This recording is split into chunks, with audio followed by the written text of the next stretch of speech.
She cheated on me with her best friend's husband. Just saying it out loud sounds like a cheap soap opera, but that's exactly what happened to me. Here in the heart of small town Texas, where everyone knows everyone else's business, an affair doesn't stay quiet. It becomes a scandal. My name is Josh. I'm 36 years old, and this is the dirtiest story I've ever lived. My wife, Sarah, and I lived in a small, conservative town where every neighbor knew more about your life than you did. To the outside world, we were the perfect couple. I worked hard as a manager at a shipping company. She was a kindergarten teacher, beloved by parents and colleagues. We went to church every Sunday and hosted barbecues in our backyard. Among our closest friends were Rachel and her husband David. Rachel was a police officer, respected by everyone in town, tough on the job, but generous and kind-hearted outside of it. The kind of person Sarah called her soul sister. David worked in construction, always ready with a funny story or a helping hand to fix something around the house. We'd have cookouts together, drink beer late into the night, and laugh at stupid jokes. They were practically family. And that's why, when the betrayal came to light, it hurt that much more. Because it wasn't just Sarah who stabbed me in the back. It was her and the man I welcomed into my home as a friend. It started with just a suspicion. Little signs most people would ignore. But when you've been married for years, you can feel it. And I felt that something was deeply wrong. Sarah began to change. She'd come home different, colder, distant, armed with excuses that sounded a little too perfect, as if she'd rehearsed them. I tried to convince myself it was just stress, that maybe it was all in my head, but my gut was screaming at me. There was something rotten in our marriage. I just had no idea that when the truth finally surfaced, it wouldn't just appear. It would detonate.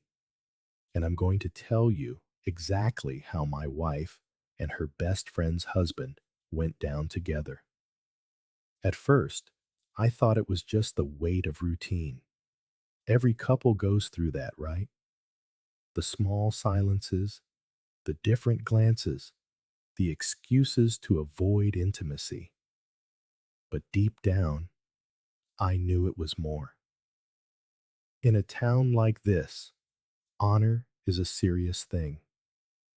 A cheater doesn't just lose their partner, they lose the respect of the entire community. I didn't know how I was going to find out the truth yet. I was only sure of one thing. When it came out, nothing would ever be the same again. Before I go on, tell us where you're listening from, and don't forget to subscribe to the channel. It's free, it's fast, and you'll become part of our family. Now, let's continue. I'd never gone through Sarah's things. Not because I believe in all that nonsense about privacy in a marriage. That's garbage. There are no secrets in a marriage. I just never had a reason to. Until that day. Her bag was packed and already in the car for a weekend trip to visit relatives. The way she rushed seemed strange. I opened the side pocket, 3 loose condom packets, shoved in carelessly. My blood ran hot. We never used condoms. Ever. She always said she didn't need to, that she was on birth control. So this could only mean one thing.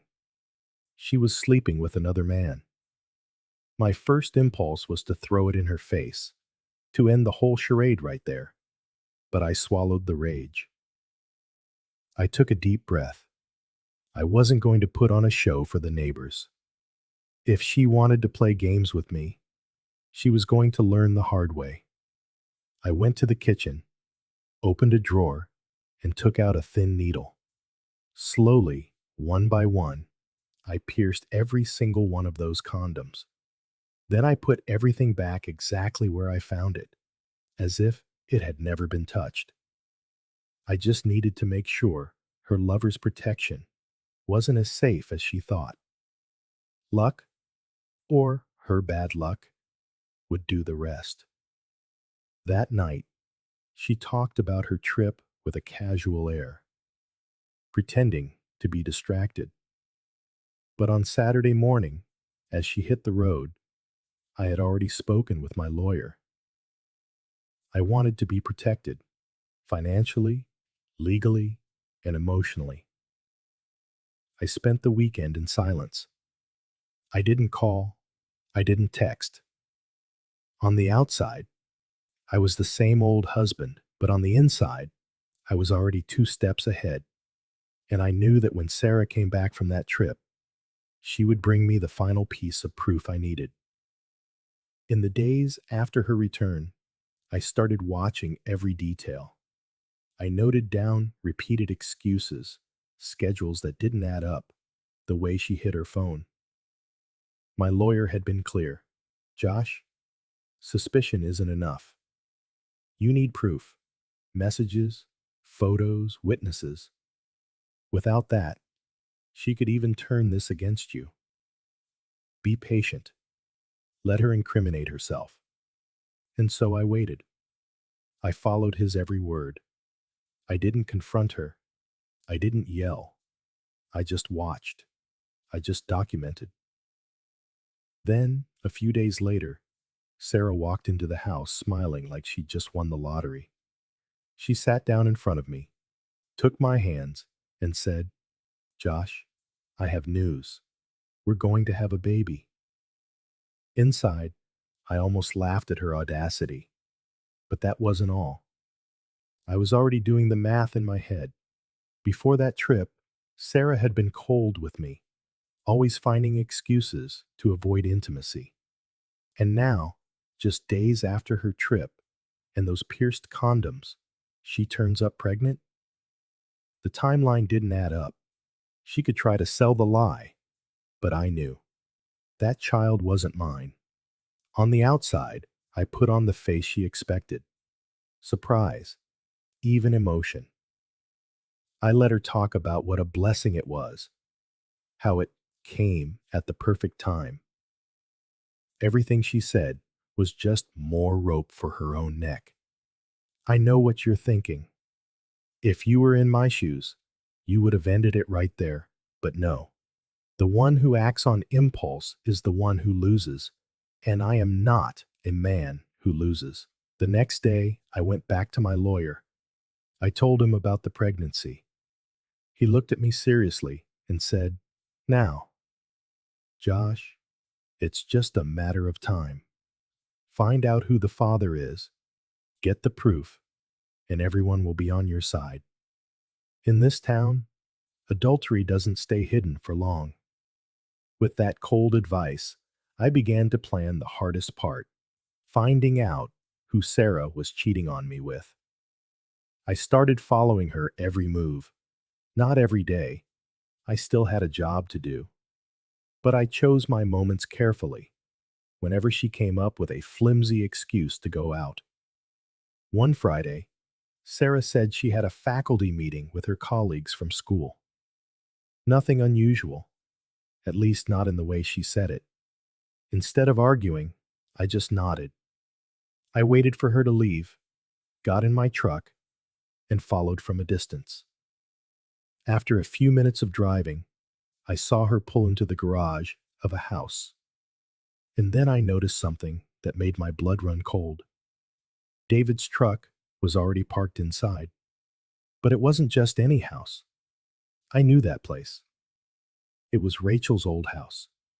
And there was a crucial detail. That property had always been in Rachel's name, even before she married David, which meant that if Sarah and David were in there without permission, it wasn't just an affair. It was a crime, trespassing. In that moment, I felt the rage rising in my chest, but I didn't lose focus. This was the opening I needed to end Sarah's charade once and for all. I parked a few houses down, pulled out my phone, and dialed her best friend, Rachel. She answered, having no idea what was coming. Rachel, are you on duty today? She said she was, surprised by the question. So I got straight to the point. Have you been back to your old house? No, she said. The house is empty, up for rent. Why? I took a deep breath and let it all out. Because Sarah just pulled into the garage and David's truck is inside. Rachel, Sarah's cheating on me. She came back from that trip pregnant, and I believe the child is your husband's.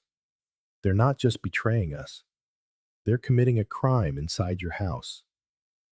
I need you to act like the good cop you are and help me put an end to this.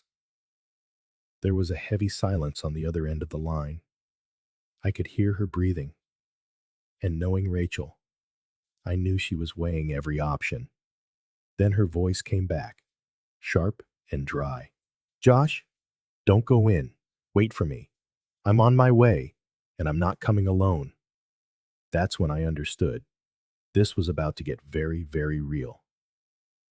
I hung up with Rachel, and before making another move, called my lawyer. I told him everything. Where I was, that Sarah had just entered Rachel's house, and that David's truck was in the garage. He listened in silence. Then he spoke. Josh, do not go in alone. The property isn't yours. If you open that door without Rachel, you could be charged with breaking and entering. That would destroy your advantage. Wait for her. Let the owner of the house take the lead. And remember, record what you can. Let them talk. They will bury themselves. I closed my eyes, breathing deeply. I was furious, desperate to storm in there and confront them both, but I wasn't going to ruin my own plan. A short while later, I saw the flashing lights of a patrol car reflecting down the street, approaching without a siren. Rachel parked in front of me. She got out in full uniform, accompanied by a male partner, also in uniform. Her face was a mask of pain, but I could see her struggling to remain strong. She took a deep breath, walked over to me, and spoke in a dry, professional tone. Josh, what they're doing in there is a crime. My partner and I will go in with you, but you have to promise me you will not touch anyone. If you lose your head, they can turn this whole thing against you. Understood? I nodded, feeling my muscles tremble with rage. Rachel pulled a key from her pocket and raised her phone, already recording. Her partner adjusted the body cam on his uniform, ready to capture every second. It was time to open that door. And from that moment on, there was no turning back. The key turned slowly in the lock. The door creaked open. The cameras were already rolling, capturing every detail before we even stepped inside. The house was empty, with bare walls and an echo to every footstep. We followed the muffled sounds of moans, which grew clearer as we moved toward the old dining room. And there, on a mattress thrown on the floor, we found them. Sarah and David, entangled, their clothes scattered around them, like two rats hiding in an abandoned place. They froze when they saw us. Sarah scrambled to cover her body, her face pale with shock. David fumbled for his pants, but it was too late. He was caught. Rachel maintained her police officer's composure. Her voice came out firm. David Harper, Sarah Collins, you are under arrest for criminal trespass. This house is registered exclusively in my name. You entered without authorization, and this is being recorded. Her partner moved in, pulling out his handcuffs. Sarah tried to say something, but Rachel cut her off. You have the right to remain silent. Anything you say can and will be used against you.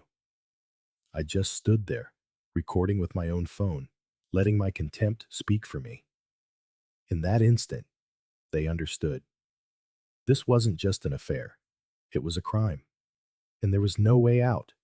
David tried to resist, but Rachel's partner was fast, shoving him against the wall with a force I wished I could have used myself, and cuffing his wrists behind his back.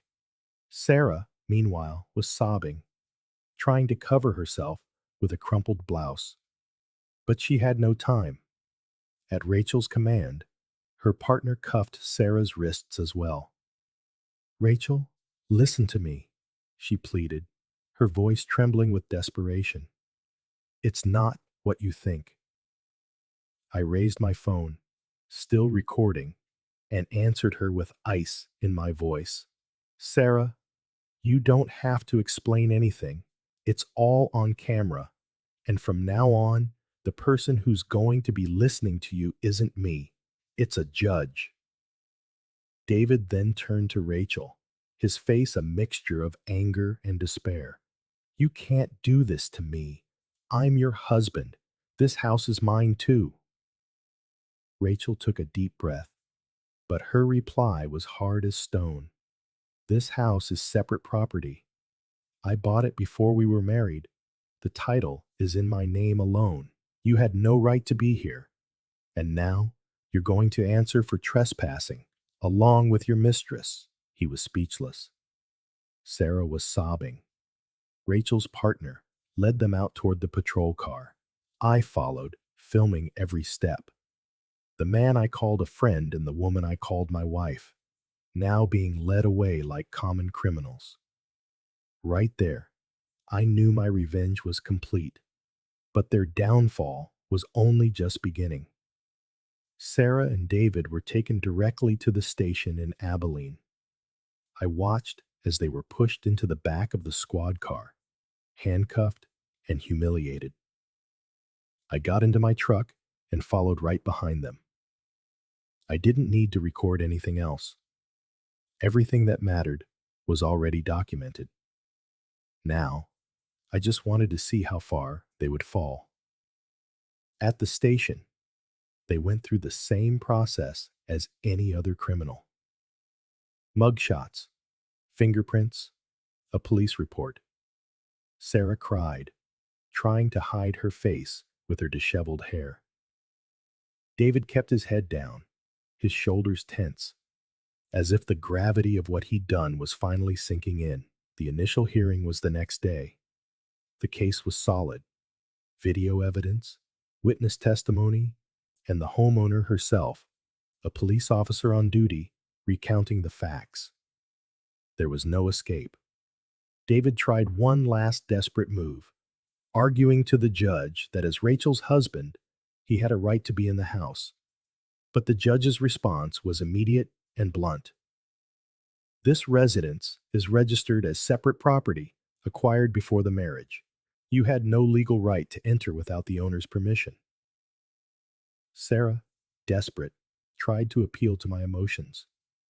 She sent messages through family members begging me to pay her bail for the sake of the baby. I didn't respond.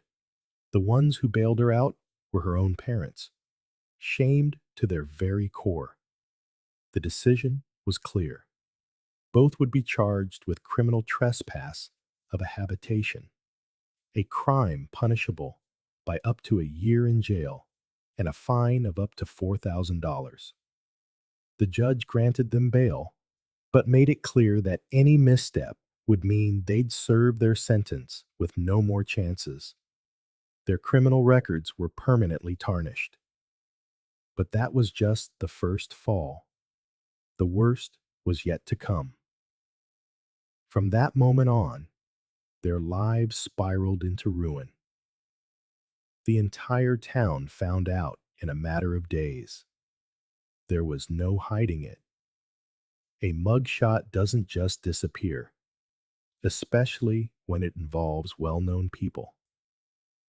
Sarah was suspended from the preschool almost immediately.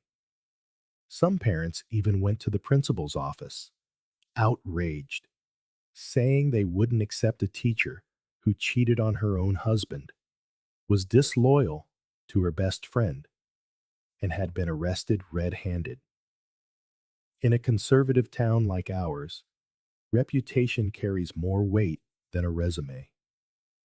She was suspended at first, but within a few weeks, she was fired. David didn't fare any better. He worked for a construction company that handled projects for half the city. The owner was blunt. I can't have someone like that wearing my company's uniform. He was let go on the spot, and since Abilene is a small town, every interview, every attempt at a new job, hit the same wall. Everyone knew who he was. Rachel? That was perhaps the most painful part to watch. In her uniform, she seemed made of iron, but out of it, that was another story. I saw a woman betrayed by her husband and stabbed in the back by her best friend. I saw the silent tears, the sleepless nights, and yet she remained strong, refusing to crumble in front of her young son. She filed for an immediate divorce and also sued David for child support. He couldn't escape it. The law here ensures that a father pays for his child, whether he wants to or not. Sarah tried to delay our inevitable divorce. She even had the audacity to insist the child might be mine, trying to force me to take responsibility for something that wasn't. But my lawyer was crystal clear. If she took that lie to court, she'd be committing perjury, a serious crime that could destroy any chance she had of getting back on her feet. She got the message. She backed down. It didn't take long for the truth to come out. A DNA test, done during the pregnancy and later confirmed at birth, revealed the obvious. The child was David's. From then on, there was no more hiding. No way to pin it on me. And that's when their relationship, already built on a foundation of lies, began to truly crumble. Sarah pressured David to take responsibility for the child while he dodged her, buried in debt, thinking about his young son with Rachel and the trail of shame he carried. Their fights became public, shouting, arguments, accusations, each one blaming the other. In the end, the court forced David to acknowledge paternity. He had no choice. For Sarah, all that was left was to move back in with her parents. But it wasn't a home. It was an exile. They themselves walked with their heads down, ashamed of their daughter. And Sarah, once a beloved preschool teacher in the community, became just the adulteress who lost her job and came back pregnant with her lover's child. As for me, I walked away from the divorce completely protected. From the very first meeting, my lawyer advised me on how to protect myself. In Texas, adultery carries weight in court. It doesn't mean the cheater loses absolutely everything, but it's enough to tip the scales. With the evidence I had, the fact they were caught red-handed, the videos, her criminal record, the judge didn't hesitate to rule in my favor. I kept the house, the bank accounts, and my clean name. We each kept the car that was already in our name. I kept my truck. She kept her sedan. But compared to everything else she lost, that meant nothing. For Sarah, all that was left was shame and a few personal belongings. And Abilene took care of the rest. Because in this town, the cruelest court is the court of whispers.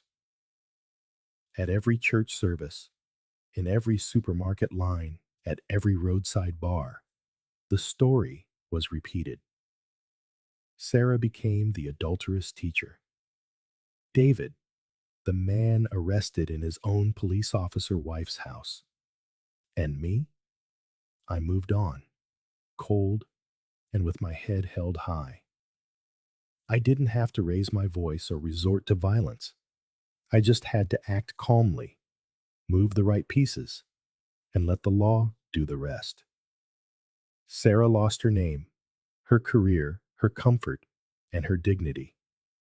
David lost his respect, his marriage, and his freedom. In the end, they both fell together. Not by chance, but because I pushed the right pieces on the board. Heavy, isn't it? And this story makes one thing clear. Sometimes, the most devastating revenge isn't delivered with a shout, but with a strategy. Josh didn't explode. He didn't get lost in his anger. He moved the right pieces, waited for the right moment, and when the truth came out, there was no escape. And now, we want to know. In his place, would you have done the same? Or would you have lost your cool right at the start? Let us know in the comments below. And don't forget, subscribe to the channel, hit that notification bell, and become part of our family. There's a new story every week, always full of twists you won't believe.